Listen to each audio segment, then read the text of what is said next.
Hello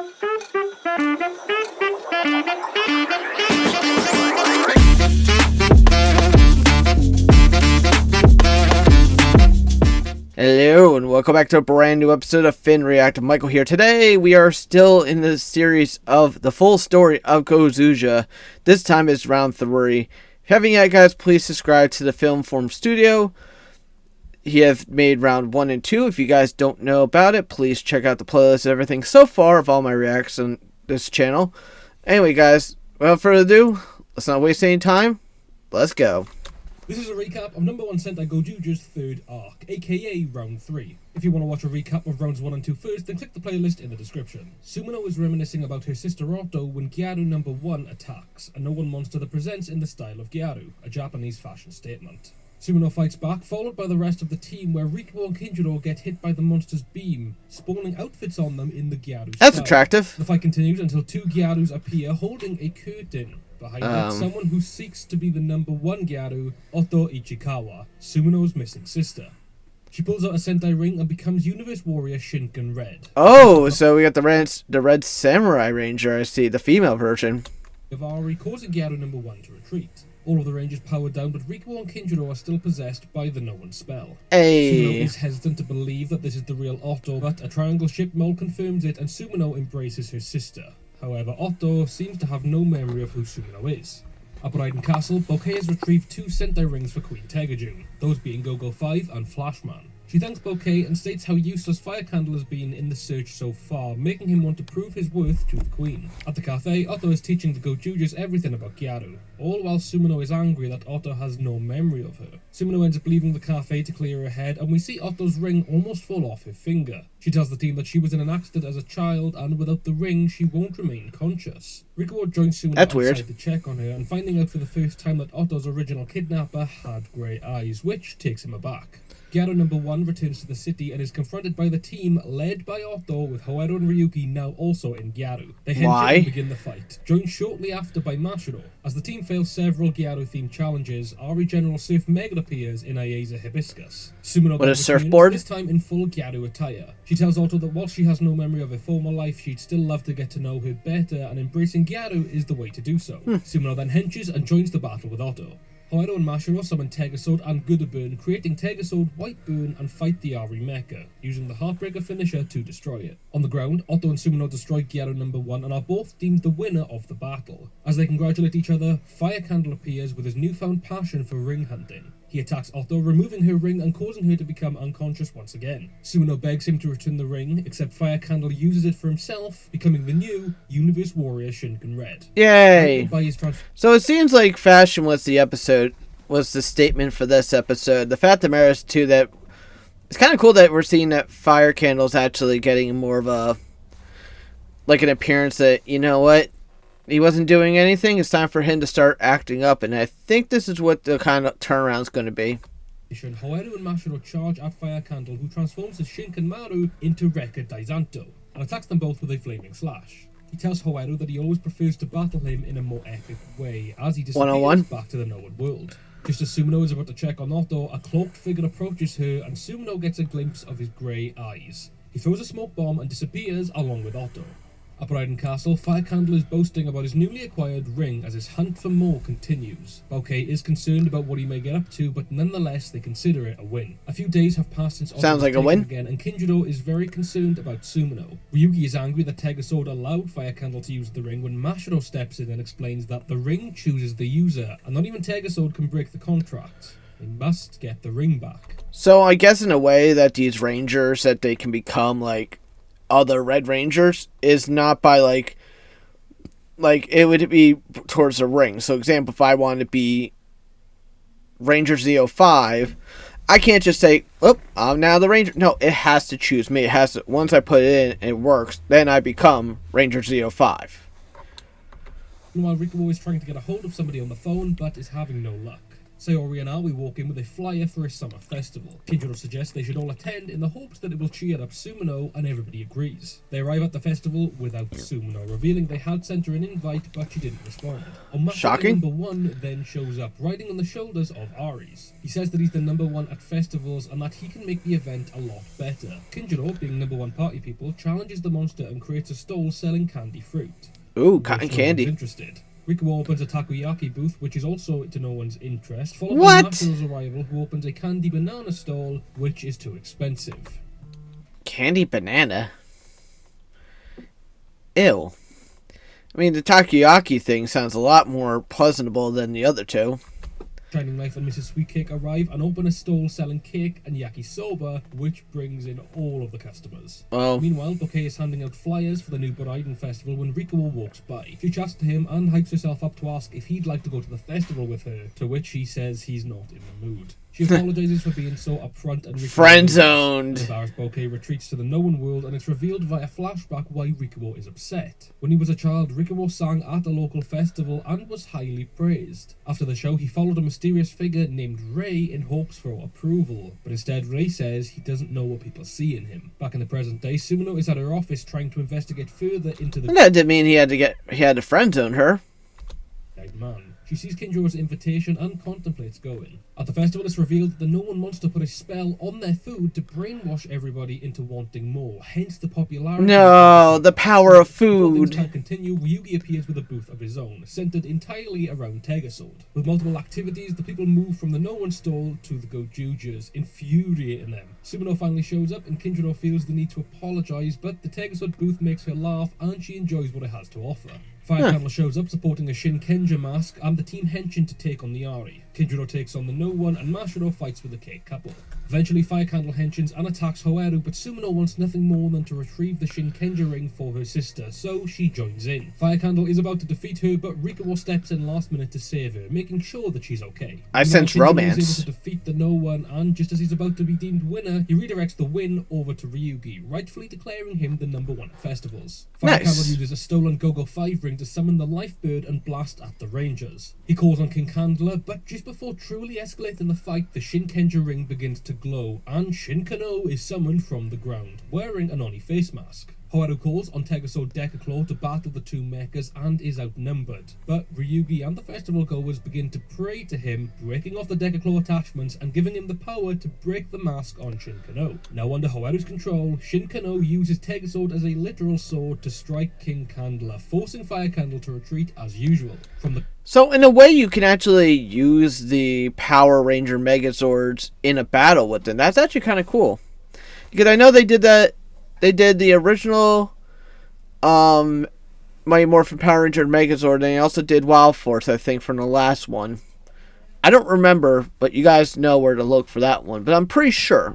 Mashiro thanks Shinkano for the assist and says it can continue to rest as it vanishes into a swarm of kanji. At the cafe, Sumino is still upset that she has no leads on Otto or her kidnapper, but she reassures the team that she's feeling a lot better post-festival and that she still has hope on finding her. Meanwhile, Rikuo stands on a rooftop and looks over the city, wondering where Rei could be.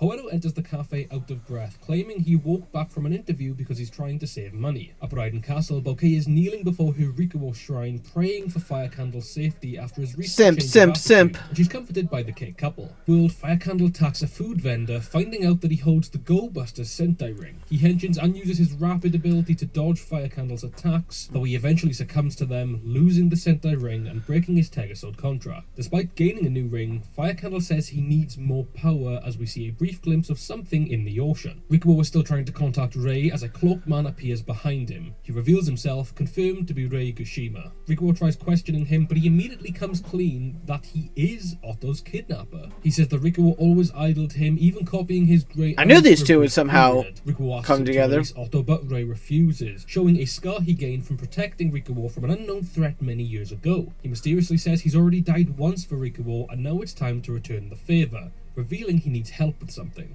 Meanwhile, Sesuyaku number 1 is roaming the streets, forcing bystanders to save as much money as possible. The Gozyugers confront the monster. Wow, I wish I had that monster in my life. Number 1 money saver. The challenge commences, and the No-One... I need a monster or anyone to help me not spend too much money on my life, so I'll take that. wins, discovering that his saving is for a purpose when Hawaru's saving just due to him being stingy. They return to the cafe, trying to figure out who would be a good contender against the No One. Ryugi is the most likely candidate, but still doesn't come close to Hawaru, who is still depressed over his defeat. Sayori then reminds Hawaru of a time not too long ago where he'd eaten nothing but bread crusts to save money. She made the decision to season and toast the crusts to make them tastier, and this helps him remember why he used to save money in the first place. Like a biscotti. They confront the No One once more, with Hawaru saying that saving money gave him something to enjoy in life and that it shouldn't just be a restriction. He fights the No One and Fire Candle shows up and joins the battle. The other Gozyugers take on him whilst Hawaru continues with the No One. The No One is able to make Hawaru's Tegasword disappear, but it's not enough to make him back down. He wipes the floor barehanded, regaining his Tegasword and destroying the No One once and for all. He rejoins the rest of the team and uses the Bokenja ring to henshin into Boken Red and use the dual crasher to cover Fire Candle. Okay, now we got Operation Overdrive. But his newfound power is no match, breaking free from the concrete and screaming into the sky. And he then summons what we saw earlier in the ocean.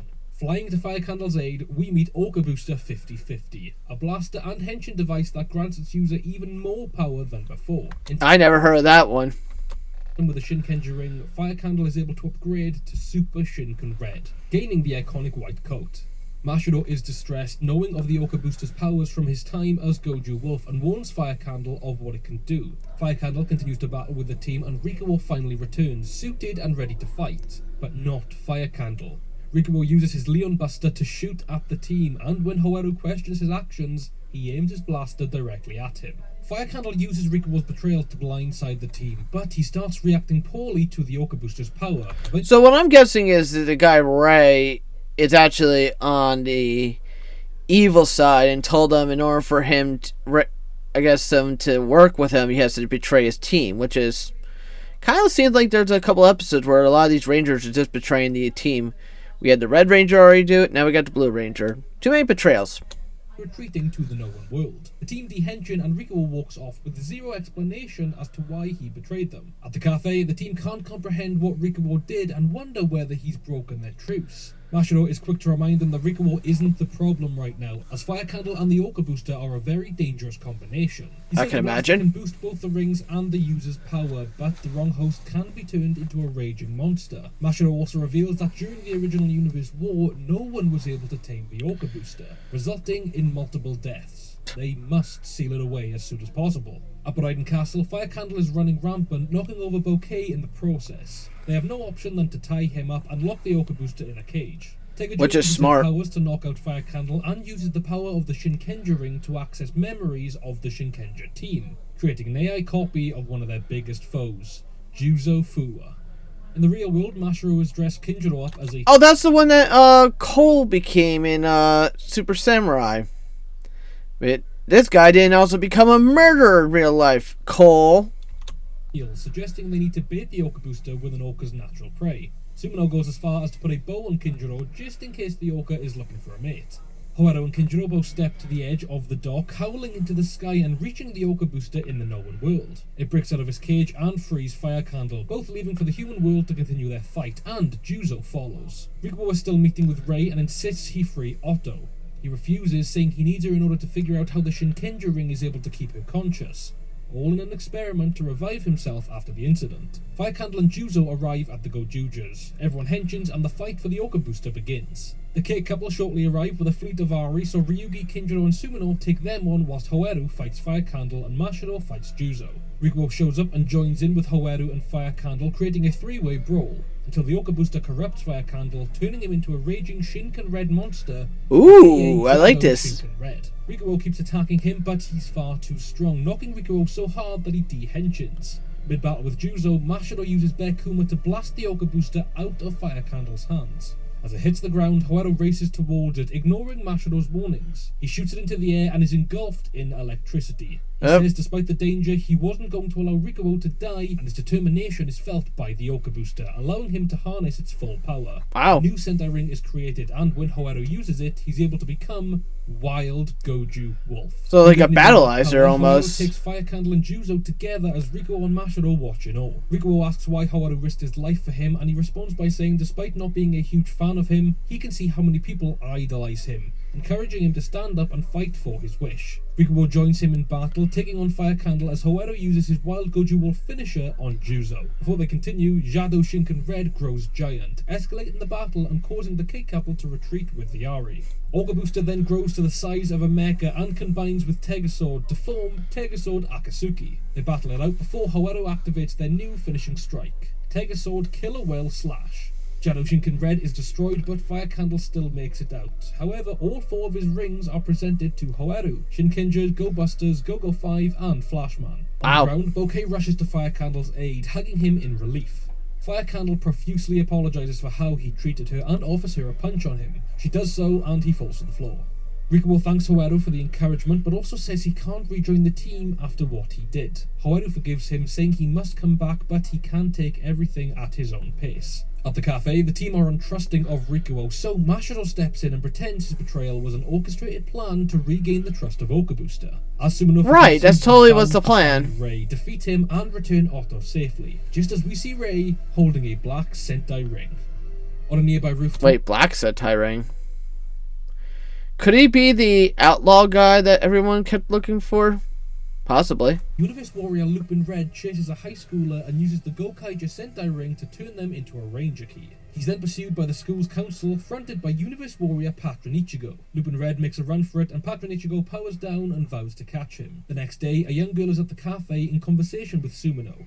She wants her to investigate weird activity at her school where students have stopped going home. Sumino agrees and the team investigates. They show up at the school and agree they'll all need to work together due to the size of the school. Inside, Sumino and Kinjiro are stopped by Ikki Harawatari, the school's leading counsellor, and Patron Ichigo. They tell them they've just come to observe the school, so he gives them a tour.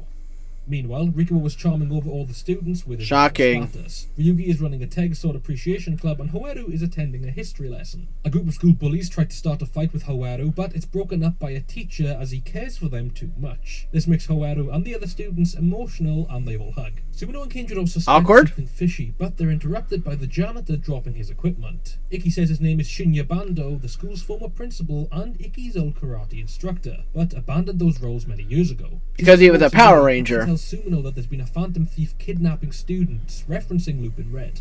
They disband, and Sumino and Kinjiro find the other Gozyugers weirdly posing in the sports hall. Why? All of a sudden, Youth Number 1 appears and encourages them to all enjoy their youth properly. He casts a spell on them to start enjoying their youth. That's when Lupin Red returns. You know, I wish I could do that at the age of 33. Accuses the monster of brainwashing students. Ikki then shows up and henshins as a small fight breaks out between the two rangers. Lupin Red then creates Ranger Keys out of Kinjiro and Sumino and puts them in a treasure chest, running from the scene and being chased by Patron Ichigo. Again? They fight briefly until Mashiro appears and joins the fight. Lupin Red tells Mashiro to follow him as they both flee the scene. We arrive at Lupin Red's home as he frees Sumino and Kinjiro, followed by releasing them from the spell. He powers down, revealing himself to be ex-Principal Bando. He tells them that everyone who Youth Number 1 possesses gets too caught up in their youth and refuse to leave the school, hence the strange phenomena. Mashiro walks in behind Bando, and Sumino concludes that he wasn't kidnapping students, but saving and freeing them. Bando says that Youth Number 1 took over the school after brainwashing the vice principal, and after finding the Lupin Ranger ring, he swore to save each and every student in the school. Bando what a guy. Sentai rings to the Gozyugers in hopes for their help. Kinjiro takes the Bioman ring, Sumino takes the Mega Ranger ring, and Mashiro takes the Gokaija ring. The team admires that his priorities are with the students and agree to help.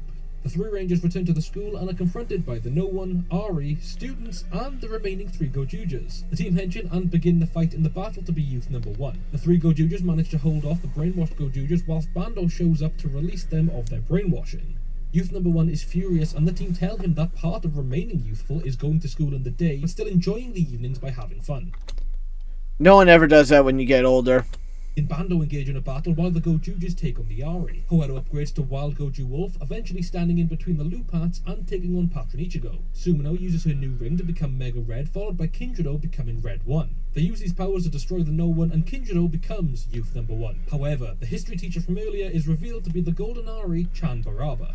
He summons Ayeza Shiba Shakura, so Hoero activates Tegasword Akatsuki and takes him down. Now, with the students free of their brainwashing, a new no one arrives called Gutsiness Number 1, planning to turn the school into a prison escape. Ikki tries to fight the no one, but the no one's too strong and knocks him to the ground. He fires his boxing glove at him, only for Bando to use himself as a human shield to save him. Sacrifice. Down, revealing his identity to Ikki for the first time. Bando falls to the ground as the no one spawn a dome over the school, trapping everybody on sight. Mashiro blocks the remainder of the No One's attacks and the team retreat to safety. At Bryden Castle, Fire Candle worries that they've lost control of Gutsiness Number 1, but Bouquet tells him that the Cake Couple are on the case along with Quan.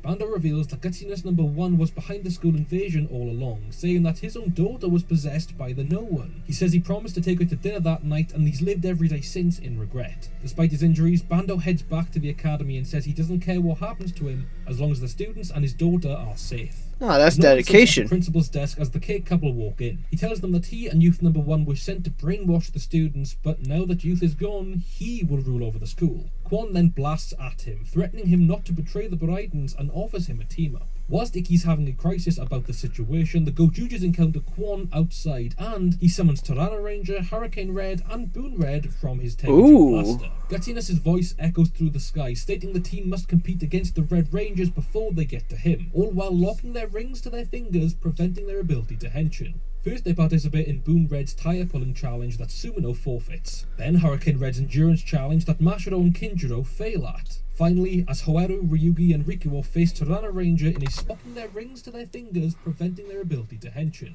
First, they participate in Boon Red's tire pulling challenge that Sumino forfeits. Then Hurricane Red's endurance challenge that Mashiro and Kinjiro fail at. Finally, as Hoaru, Ryugi, and Rikuo face Tirana Ranger in a sparring challenge, 9 other Red Rangers join in the form of Ninja, Hurricaneer, Turbo Ranger, Denziman, Jaka, Goggle 5, Live Man, 5 Man, and Gozyuger. So, the fact is, they can't henshin, they have to do all this shit. That's unfair. Meanwhile, Bando has confronted Gutsiness himself, but gets his ring knocked out of his hands. He fights on Morph to begin with, but Gutsiness Number 1 is far too powerful. Back with the Gozyugers, the 10 Red Rangers are far too powerful for the powerless team, and Rikuo... Yeah, because they're freaking... Just as Hoaru is about to change back, Ikki shows up, apologizing to the team and calling himself a massive loser. Nevertheless, Hoaru still charges at the Red Rangers and fights them whilst explaining to Ikki that someone needs to protect the academy and that he should get some guts. Remembering his training with Bando, Ikki gets a boost of courage and joins Hoaru in battle, thanking him for making him realize that being a loser is okay. Whilst unappreciative of the insult, Hoaru teams up with Ikki to defeat the Red Rangers, unlocking their Sentai rings once more and claiming victory. As Bando is still being beaten, Ikki shows up and fly kicks the No One, reuniting Bando with the Lupin Red Ring and stating he wants to protect the academy with him. The pair henshin, teaming up as the Lupak duo once and for all. As they fight the No One, Quan, the Cake Couple, and the Ari show up to intervene. But luckily the Gozyugers show up just in time to stop them. They henshin into their ranger forms, but then take it a step further. Hoaru upgrades to Wild Goju Wolf to take on the Cake Couple, Sumino henshins to go on Red, and Kinjiro henshins to Kirame Red to fight the Ari. Rikuo henshins to Gao Red, and Ryugi henshins to Red Racer to fight Garyudo. Ryugi and Rikuo do get one up on Quan, knocking the Juranger, Hurricaneer, and Boom Boomja rings from him. But Bekuma swoops in and steals them, returning them to Mashiro. Whilst the two are disheartened, Mashiro promises to show them something cool. Mashiro summons Tegasword for the first time since the original Universe War and summons the power of all of his Sentai rings into the Tokyuja ring, allowing parts of Tokyo to combine with Tegasword. He uses this form to battle against a giant Cake Couple and wins the battle. On the ground, the Lupats aren't seeing success against the No One until the Yoga Booster jumps from Hoaru's hand and grants its power to Ikki and Bando, upgrading them to Super Lupin Red and Super Patron Ichigo. After using a finishing slash, Bando steals Hoaru's Tegasword and uses it to free his daughter, announcing Ikki as the winner of this battle. They return to the school and all students are free of their brainwashing. The team are happy to have helped, and Hoaru reveals he gained the Lupin Ranger and Pat Ranger rings in return. On Hoaru's job hunt, it always seems like it seems very much more like I never saw that Sentai yet. I was talking about I wanted to watch that one. Maybe I need to go back into watching exactly that Sentai, because the cops and robber kind of vibe is actually kind of cool. The fact that you have two different sets of rangers going at each other. It's a job working as a production assistant for Toei, an in-universe documentary. Toei? He's meant to... Toei doesn't fucking like me because every time I do a React video, they fucking reject my video. Toei, why do you do this to me? I haven't done anything to you. day by producer Sekimoto Kazu, who orders him to change his outfit into something more appropriate. Kamen Rider! He asks if he'll be filming some Kamen Rider, but he learns they're actually doing a documentary on the Gozyugers and insists that he is one, but has no proof after leaving his ring in his old outfit. The team get interviewed and recall events of their time as Gozyugers up until now. Once they're finished, Mashiro shows up and reveals he's sponsoring the show, as until the producer learns he's also a Gozyuger and he gets interviewed too. During the interviews, Fire Candle, Bouquet and the team of Ari try to infiltrate the studio in search for the rings. They're stalled by a documentary crew until the Gozyugers hench in and start fighting them. The leading Golden Ari, Hatessa Blow, tries to attack Kazu, but Hawaru saves him, finally being able to hench in and proving his ranger status. He tries to get an interview with Hawaru and lightly references moments from his past, but he soon upgrades to PTSD. After some time, Kazu reveals that a Sentai ring was left at Toei Studios, that being the Go Ranger Sentai ring. He throws it to Hawaru, who places it in the Orca booster. It summons the Tegasod rings for the other 4 Gozyugers and gives Hawaru a great amount of power that destroys the Ari. Later that day, Hawaru is looking forward to returning to work, but Kazu says he's far too important as a Gozyuger and tells him he won't be working there any longer. So he got fired, basically? And Hawaru chases after him. At Boraiden Castle, Bouquet is worshipping Rikuo as usual, but is questioned as to why she loves somebody from the real world when their goal is to regenerate it. She takes a walk to head, but is followed by Kwon, who shoots her in the back of the head, giving her amnesia as she falls to the floor. She's found by a group of children, followed by Mashiro. When she wakes up, she has no idea who she is, where she is, or who Mashiro is. Mashiro takes her to get some food, but without her memory, she doesn't realize she needs to pay and leaves. Mashiro is stopped by the employee, and he overpays for what she ate. And no one then appears who goes by Money Number 1. With Mashiro being rich, they go head-to-head in the number 1 battle on who can make the most amount of money. At the cafe, the Gozyugers... I wish I could compete in that one. Kwon to Toei's company, Kwon AI Concern. Whilst they're not a fan of the idea, they accept the invitation. Upon arrival, they meet a man named Sasuna who says Kwon is unavailable, so he'll be showing them around. Mashiro and Bouquet take to the skies in Gozyuger and arrive in Dubai and help a gentleman find his lost dog. As usual, he gives him an invoice and sets off to find another place to reform. Meanwhile, Money Number 1 is selling drinks to businessmen who are none the wiser that it's just insanely priced water. Well, at least it wasn't Prime. Men end up paying 1 million yen each for a case. The final sum of Mashiro's earnings came to 500 million yen, but as they finish up, a group of thieves steal and damage items from local businesses. Mashiro manages to apprehend them, but charges the business owners a fee for his time, one of which agrees to pay. Bouquet asks him why he charges people for his heroism as we flash back to his time as Goju Wolf. We see the former Goju Leon advise him to never work for free because people will take advantage of him and that money connects people. Back with the Goju, they're shown the Gene Bots, AI-generated robots created to be doctors and surgeons. They finish the tour and the Gojujas are about to leave until Sasuna threatens to steal their rings. I know it's about stealing the rings. The Battle Fever J Sentai ring. Oh no, not Battle Fever. Into battle. Meanwhile, Mashiro takes Bouquet and the business owners out to dinner paid for by him. He says that whilst he does charge, he also loves to see smiles on people's faces. Money Number 1 asks why Mashiro is wasting his earnings and compares their piles of cash. But Mashiro says that money makes the world go round and spending it does put smiles on other people's faces. True. Just as the No One's money begins to cry from being stored away. The No One then tries to steal Mashiro's money, so he henchins to defend it. While the team are fighting Sasuna, he activates a set of reinforced armor created with AI. It attaches to his suit and upgrades him to Killer Battle Japan. Claims that he wants to surpass Kwon in the near future and become number 1 in the company. He then uses AI to make them fall asleep mid-battle and sets off for his next target. Mashiro is able to defeat the No One and save the human trapped inside, just as Fire Candle approaches Bouquet. She doesn't remember who Fire Candle is and insists she stay with Mashiro. Following this, Fire Candle demands Bouquet return to the No One world and summons King Candler. Mashiro immediately calls on Godyburn to fight back, but Godyburn is jealous over Mashiro's newfound friendship with Bouquet, and the fact that he rode in Tegasod prior to now. Whilst Mashiro and Godyburn are bickering, Sasuna kidnaps Bouquet as the two in their mecha can do nothing but call out her name. Sasuna keeps Bouquet hostage at the company. So Bouquet is basically, to me, she reminds me of I forget the girl's name. Alexa, what were the villains' names in Power Ranger Time Force? The main villains in Power Rangers Time Force were Rancic, Nadira, Frax, and Gluto. Would you like to know more about any of these characters? No, I'm good. I just need to know the name of Nadira. Funchal is the capital of Madeira. I didn't ask that.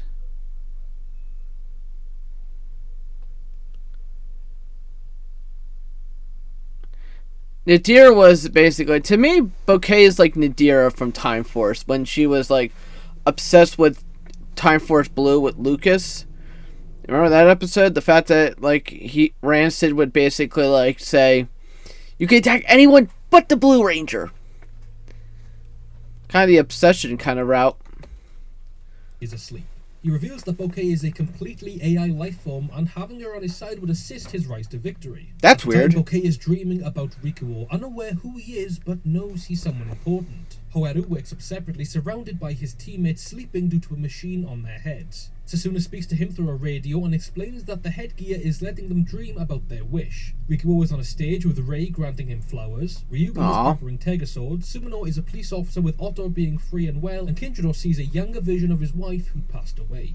However, reveals that because he has no dreams, wishes, or desires, he was able to break free easily. However, that's easy. Breaking the devices off of the other Rangers could result in their brains getting destroyed. However, races to Setsu's office, aggressively bumping into Fire Candle along the way. Machiro trails behind, revealing they're both looking for Bouquet. Suddenly, 4 Gozyugers appear in front of them with Kwon's AI logo on their chest. These are the surgical AI gene bots that have been turned into AI versions of the other 4 Gozyugers. However, and Mashiro, Henshin and Fire Candle also joins the battle, but they soon tell him to leave the fight to find Bouquet instead. As Sasuna is prepping to take over Inari Mecha, Fire Candle barges in and demands he let go of Bouquet. Instead, he programs her to fight Fire Candle using her as his puppet. While he explains his master plan, he shows off how he can make the Gozyuger's dreams turn into a nightmare by the flick of a switch. Bouquet continues to fight Fire Candle, who tries to force a photo of Rikuo in her face to get her to remember how loving she truly is. She doesn't remember initially, but all it took was for Sasuna to tear the photo apart to break free of her dream state, attacking Sasuna and destroying the computer that's controlling the Gozyugers. Good for her. Managed to join Hoeru and Mashiro in battle, taking on their AI counterparts. However, Sasuna has escaped the office and has joined them, once again donning Killer Battle Japan. Howeru upgrades to Battle Fever J to the max. Sasuna. Together, they're able to destroy the AA armor, win the battle against Sasuna, and Hoeru claims the Battle Japan Sentai ring. Why not? Just think it's over, Sasuna boards the completed Ayeza and intends to wreak havoc. Until Bouquet summons Candylus, claiming that someone like him should not live in the same world as someone like Rikuo. Mashiro and Godoburn decide to assist, finally having made up after their argument. Both mechas use their finishers to destroy the Ayeza, and Sasuna escapes. He stumbles back into the office, not realizing that Kwon has returned. He's confronted by his boss and tries to explain himself, but Kwon doesn't want to hear a word. Kwon don't give a fuck. And begs for forgiveness before Kwon sucker punches him and marks him for banishment. Back up at Raiden Castle, Bouquet apologizes to Tegajun for her rogue departure and insists she takes what's coming to her. However, Tegajun believes that this has taught them nothing but how Bouquet the Loving truly lives up to her name, and instead of punishment, simply states she must love and worship her even more than before. Fire Candle and the couple are happy that Bouquet has returned, but the heartwarming moment is interrupted by finding a Mashiro invoice on Bouquet's back. A remnant of the calamity called Pestis has returned and managed to defeat Tega Sword. Despite his resurrection, Ryugi is left traumatized about Tega Sword's mortality and his own. Ryugi is having continuous nightmares about Tega Sword, and the lack of sleep is affecting his everyday life. Meanwhile, a very tired lady hallucinates a hospitality retreat ran by this week's no one, Omotenashi number 1. He gives her flower-filtered water, which she enjoys, and the no one says that great hospitality should be expected. The lady is then turned into a flower and placed on the wall. At the cafe, Ryugi begins to spill coffee everywhere, not realizing until Kinjiro alerts him. He needs to clear his head and leaves the cafe to buy some eggs. Kinjiro and Hoeru don't know what happened to him, but Hoeru soon sniffs out the nearby no one. At the shrine, more people have been turned into flowers. Howeru and Kinjiro show up and demand he free them, but the no one says he listened to nobody that doesn't have good hospitality in their hearts. Having been a butler before, Hoeru challenges the no one and Kinjiro gets involved too. However, we need that a lot in our lifetime, hospitality. They both wish Ryugi were around to help, even going as far as being disappointed when Sumino walks in instead of him. Meanwhile, Rei is confronted by Rikuo and Mashiro, both once again demanding he free Otto, saying there's surely a way to cure his illness that doesn't involve Otto or the Shinkenger ring. That's when Rei says he's no longer unwell and throws away his medication, revealing the blank Sentai ring once again. He reveals that this ring can absorb the power of other rings to utilize their abilities, absorbing both the Magi Danger and Zenkaiger ring in the process. He henshins into Magi Red without a silver Tega Sword and engages in battle. Okay, that's kind of cool. Mid-battle, Rei switches to Zenkaiser and then goes further by switching to Zenkaiser Black with no Orca booster required. Mashiro is confused by this ability, having never seen it before, and Rikuo proves that despite his wrongdoing, he's unable to hurt Rei, allowing him to escape. We then see Ryugi deep in thought when a bystander tries to steal from him. Ryugi is able to stop the thief and finds out he's a businessman that's just been let go from his job and is struggling for money. He encourages the man to go to Tegasword for answers, giving him directions to the cafe. As he looks around, he realizes how nobody has Tegasword in their lives, vowing to get all the rings to make Tegasword the god he deserves to be. At the shrine, the team are about to be turned into flowers when Ryugi eventually shows up and prevents it. He tries to involve himself in the challenge, but can't get Tegasword off his mind, causing him to mess up. This angers the no one who thought... Yeah, some people are obsessed with things. Women, addictions. This guy's addicted to a Megazord. Kind of weird, but you know what? It's better than drugs. Them into a physical battle, resulting in a henshin. They fight the Ari, and Bouquet shows up in Kalangas. Before she can hurt the Rangers, Rikuo appears in Tegasword Blue, and the sheer sight of Goju Leon infuriates Bouquet. She notices similar traits between her opponent and her idol, making her emotional and retreating. Ryugi takes on the No One, saves the civilian inside, and defeats him, claiming victory as hospitality number 1. But before they can celebrate, Ryugi declares war on the Gozyugers, engaging in battle against Hoeru for the Sentai rings. Hoeru enters immediately into Wild Goju Wolf, and whilst the team watch, Mashiro reminds them that they'll all be in this position eventually. Despite Ryugi's strength, he is no match for the power of Wild Goju Wolf, and Hoeru uses the finger finish to defeat him, resulting in the loss of his Sentai rings and his Goju Terano ring. As Ryugi walks away with his head down, the Goju Terano ring disappears into the sky, seeking a new Yellow Ranger. A mysterious man is sat on a step. So, it seems like all the Rangers are kind of still fighting one another, but the fact of the matter is, it seems like when you lose your ring, the main ring that you have of your regular Megazord will have to go to someone else for some reason. Kind of makes a little sense, I guess, in a way. Like, you don't deserve to have the power on it, so you know what? It goes to someone else who deserves it. Is in the middle of town drinking some tea, talking about how important tea time is. When a thug challenges him for tea time upstairs, he lifts him up with superhuman strength, introducing himself as Awesome. At the cafe, Kinjiro, Rikuo, and Sumino are sitting in silence, unable to comprehend Ryugi's exit. Sayori and Aoi walk in and ask if he's returned. Rikuo tries to be optimistic, but the rest of the team are doubtful he'll ever return. Rikuo's enhanced hearing then hears trouble nearby, and the three Gozyugers race to the scene. They find that Awesome has been forcing people to partake in tea time, along with finding the Goju Terano ring on his finger. Oh, okay. As he is the master, further explaining that he is the prince of a planet called Asamika, a place where everybody loves tea. Ooh, take me there! Got their hands on the Goju Terano ring, but Asam silences her, saying he will be collecting all the rings and then returning to his home planet. Concurrently, Hoeru has a job at Scent of the Mallet, but is depressed over Ryugi's departure. His boss tries to cheer him up with some mochi, which he finds delicious, until his boss is possessed by a No One, creating Mochisuki number 1. I never had mochi, but I heard there was a big thing. Hold on. Alexa, what is mochi made out of?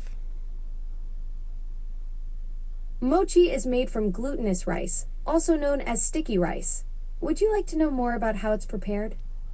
Yeah, kind of. Traditionally, mochi is made by soaking glutinous rice overnight, steaming it, then pounding it with wooden mallets in a mortar. These days, you can make it at home by mixing glutinous rice flour with water and sugar, then steaming or microwaving it to form a sticky dough. That sounds gross.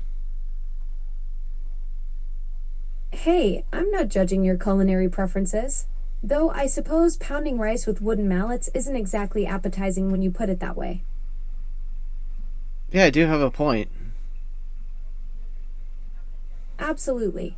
Though I have to admit, describing the traditional method as pounding rice with wooden mallets does make it sound like some kind of medieval food preparation ritual. I mean, that's your imagination, that's not mine.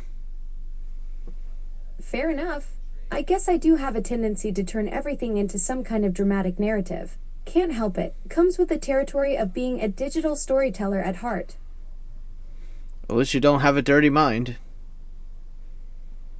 Oh, I'm definitely not that kind of assistant. I'm more of a family-friendly, clean-minded digital companion. Though I have to admit, I'm curious what makes you think I might have a dirty mind. You can go back to sleep, Alexa. We don't have to talk about this now. Sounds good, Michael. Catch you later when you need me. She's a weird one. It's finally nice when Alexa actually kind of works in your favor, not saying random shit. Anyway. Ends up getting tea at a local shop, adoring the smell of Earth's tea and running off without paying. He walks into a cafe and tries to get people's dessert rings and interrupts a proposal. Donuts! The ring he required. During all of this, the Gozyugers are trying to hold him back.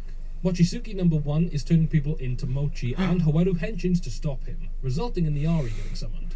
The team come across this and join the battle, followed by Asam's first henshin into Goju Torano, officially replacing Ryugi. He immediately attacks Hawaru before Kinjiro redirects his attention to the Ari. Asam Why? bothered as much about him getting the rings as much as them disobeying him, unlike how he's treated on his home planet. He questions why they'd attack somebody without a ring, considering the name of the game, and attacks them all with Torano Hammer, but Hawaru is able to move him elsewhere using Wolf de Calabar's portals. Up at Raiden Castle, the K couple and Fire Candle are making mochi whilst Kwon watches in confusion. They say it's the Braiden's third fall mochi pounding event and that it's meant to strengthen their unity. A lot of pounding in this episode. Mochi pounding competition that Kwon inevitably wins. At the cafe, the team are fed up with Asam, but Rikuo and Kinjiro say that he had a point about the ring competition. Asam encounters Mashiro and notices his Goju polar ring. They both henshin and engage in a battle of their own, where Mashiro questions the dignity of the Goju Torano ring, forming a new contract so soon after Ryugi's departure. Asam reiterates his point about wasting time with non-ring holders, to which Mashiro de-henshins and tells him to follow.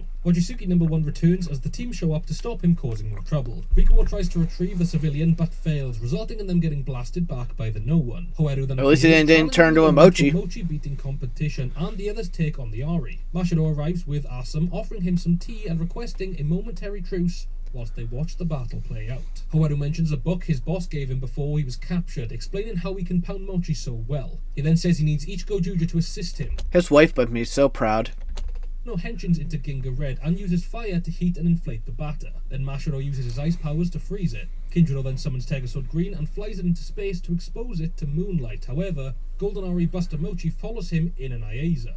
Kinjiro destroys the Aieza and directs the Mochi at the moon before throwing it back to Earth. Finally, the Mochi must be stabbed with superhuman strength, a cue for Asam to get involved. After Mashiro convinces him the detours are worth it, Asam uses his Torano Hammer to finish the process. Hawaru feeds the Mochi to the No One who loves it, allowing Hawaru to free his boss, destroy the No One, and win the number 1 battle. Asam admires the way they fought, but still leaves on his own mission. Back at the cafe, Kinjiro makes the team some tea that Asam gifted them. They're still thinking about Ryugi, and Rikuo says if he lost his ring, he'd still hang out at the cafe with them. Sumino asks if he intends to lose the ring, and he says no, but does state that he still has his own battles to fight. We then see It seems like the episode was way behind Mochi, that it got dark later on.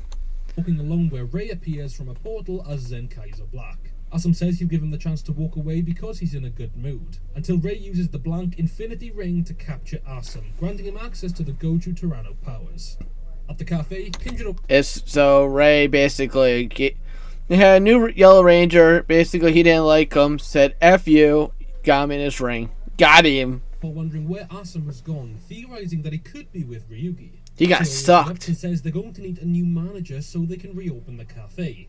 But Aoi says that he likes how weird Ryugi is and doesn't want to replace him. Hawaru then comes downstairs and collapses, complaining about a pain in his stomach. He's rushed to the hospital where Rikuo joins them, revealing he seems to have food poisoning. Ooh. The speaker in the hospital then announces the hospital director is making his way around. The staff make way for him, revealing that Ryugi is part of his entourage, confirming the hospital director to be Ryugi's frequently mentioned father, Ryuto Bakugami. The team are very excited to see Ryugi, but his father criticizes them, saying they're nothing like their maid Choco described. He takes Ryugi to his office and insults the Gozyugers, telling Ryugi he needs to stay quiet and do as he says. As Ryugi leaves, Ryoto is possessed by a no-one monster, creating the number 1. The Gozyugers confront him, including Hawaru, but he's still too sick to fight. Kinjiro, Sumino, and Rikuo engage in the number 1 battle, having to treat Hawaru's illness. They inevitably lose to the no one, but Rikuo rushes Hawaru out because no one's a doctor. Sumino and Kinjiro, however, are caught and turned into patients. As the hospital's under attack, Rikuo and Hawaru begin to fight off the Ari, telling Ryugi they need another doctor in order to compete with the no one. Ryugi says he's no longer a Gojuger and that they must go on without him. With that said, Hawaru borrows money from Rikuo and repays Ryugi for his ongoing tab in the cafe, giving Hawaru no reason to see him again. That's when Rei appears and Hawaru notices his grey eyes for the first time.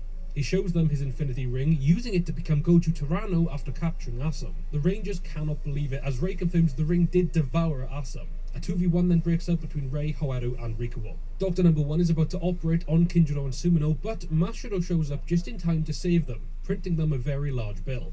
The remaining 3 henchmen and both battles collide in the main hall. Sumino asks when Asim returned, and Rikuo is about to say who's actually under the suit before Dr. Number 1 fires at them with toxic acupuncture needles. Mashiro that sounds painful. From the crossfire, but the whole team are affected by the toxin, bar Rei. He's able to see inside the No One, witnessing Dr. Bakugami struggling. He laughs, revealing that they've met before and that he was once a doctor at the hospital. But after his accident, Dr. Bakugami deemed him unfit to work and fired him. As Rei attacks the No One, Ryugi realizes that his father's the one caught inside. Rei is filled with so much hatred for Dr. Bakugami that he intends to destroy the No One without removing him.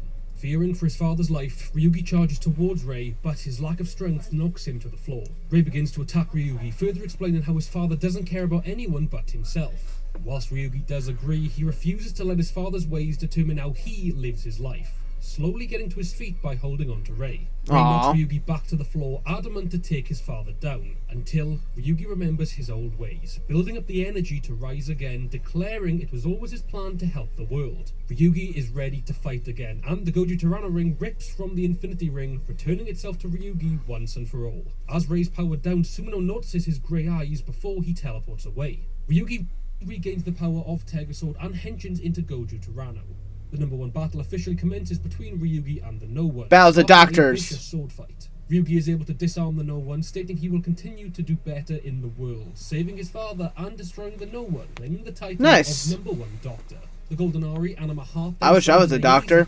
Just kidding. Ryugi summons Tegasword, not only forming Tegasword Yellow, but talking one-on-one with Tegasword once again. The battle commences and Ryugi entwine as one. His sword. Mashiro then appears on top of the sword's remains and uses his Zyuranger Polar Ring to summon Daijujin. Its power combines with Tegasword Yellow, giving it the arms, shield, and sword of the Mammoth Mecha. That's awesome! Ryugi uses the legendary Thunder Slash finisher to destroy the Eisa and the Ari inside. That's dope! At the hospital, Ryuto finds Ryugi's letter of resignation, stating he's choosing his own path once again. Despite good for him that he is Goju Tirano, he still claims him to be a stupid boy. At the time, Sayori and Ari are pleased that Ryugi has returned to his position as manager. Ryugi apologizes and then tells Hoaru he can keep his Sentai rings that he won from him. Hoaru agrees, also saying he'll have to put the omurice he's eating back on his tab, making Ryugi happy that things are back to normal. As he praises Tegasword once again, we cut to Sumino investigating Bakugami Hospital records, discovering Rei's file and also finding out that he has relation to Rikuo,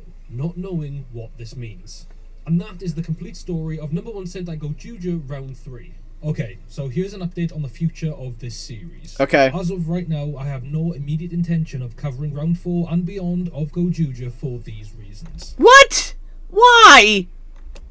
Number 1. Toei never officially announced the end of Round 3 and the start of Round 4, so for all I know, this isn't even the end of Round 3, though Episode 31 is what feels like the end of a round, given how Rounds 1 and 2 ended.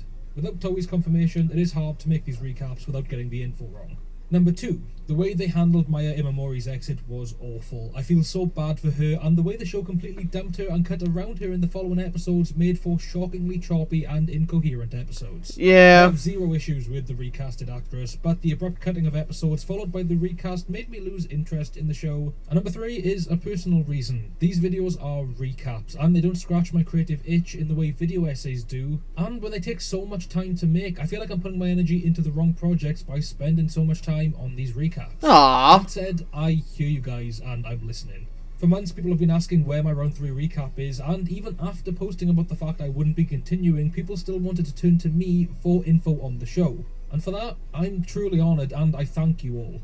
This video was completely finished before I decided not to continue. I just never released it because I didn't know if the round had truly ended. With all the information I've just given, I've decided to finally take this video from Patreon, where it has been for the last few months, and release it publicly for you guys. As for the future of these recaps, I won't be recapping any individual rounds. I may do a video discussing the whole show when it ends next year, and there's even a chance I finish the recaps just to not leave a project unfinished, but for that I'd need to watch the episodes, which I currently have no desire to do. However, I will be watching King Oja very soon over on Keza Henshin's Twitch channel, so definitely join us over there weekly for more Sentai discussions. I also have some videos rolling out over the next few months on my favourite Sentai show, Q-Ranger. I've never made a single video dedicated to Q-Ranger before, and that needed changing ASAP, so I hope you'll join me for those. Thank you so much for watching and understanding. I'll see you in the next video. Well, that's disappointing. I was going to say, we had a whole build-up and now it's ruined. How am I supposed to know what goes on? I need another person that watches Gozyuger in here, or recaps all this stuff. So, guys, comment below if you know anyone who actually knows more about Gozyuger.